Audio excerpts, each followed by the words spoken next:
Hi, I'm Mateo Rojas and I'm gonna present about how does math predict the coronavirus curve and its relationship with science. So, what is the coronavirus? The coronavirus disease is an infectious disease caused by a newly discovered coronavirus.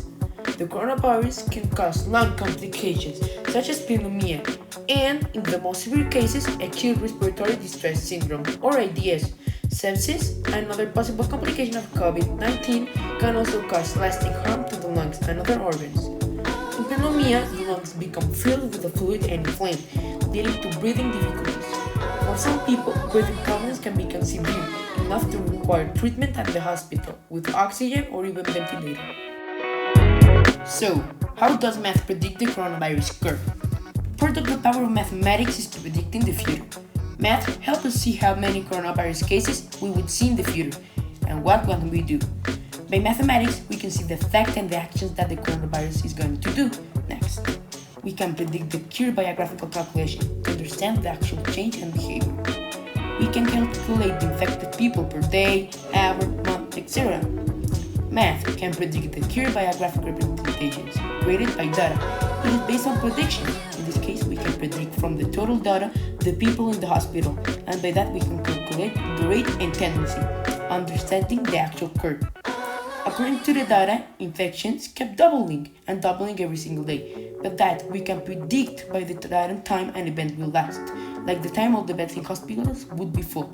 According to Professor David Kung, according to the tendency, the beds are going to be full in over a month. We're talking about 400,000 beds. By that, we can calculate the recoveries, deaths, and etc. And we can relate this to biology and science in the way that by knowing the virus behavior, the data will change. In this case, we are talking about the effect of the coronavirus. This graph represents the contact rate in the US and the time. It consists that the infected population will continue to grow if it has contact with another population. An example are dominoes. If we put them too close and let one fall, all of them are going to drop. But if we keep a good distance, the first domino will not affect the other ones. So it means the less we touch our faces, less people would get infected. The less we have contact with another organism, the rate will decrease.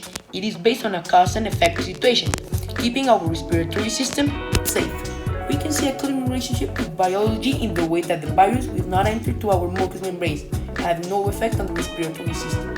So the purpose of this video is to stay conscious and to make people stop having contact with other people. So, stay home, stay safe. Thanks. What is you?